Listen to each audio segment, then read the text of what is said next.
মৃত্যু তোমার একদিন একদম নিস্তব্ধ করে দিবে। সেদিন দেখবে সবাই ব্যস্ত, তুমি কেবল শান্ত।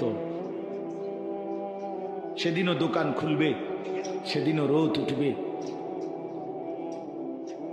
সেদিনও বৃষ্টি ঝরবে, সেদিনও হাজারো মানুষের ব্যস্ততা থাকবে, শুধু তুমি বন্ধু থাকবা না, তুমি বন্ধু থাকবা না। হ্যাঁ প্রিয় ভাই আমার, এটা জরুরি বিষয়, বুঝতে শিখো। নিজের ভালো, নিজের কল্যাণ, এটা বহুতই জরুরি বাপ, বহুতই জরুরি।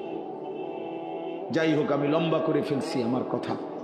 তৃতীয় কথা হলো দলালাত, কোন ব্যক্তি হকের রাস্তা, জান্নাতের রাস্তা, সঠিক রাস্তা থেকে পথ হারিয়ে ফেলা, কুফরির মধ্যে লিপ্ত হলো, শিরিকের মধ্যে লিপ্ত হলো,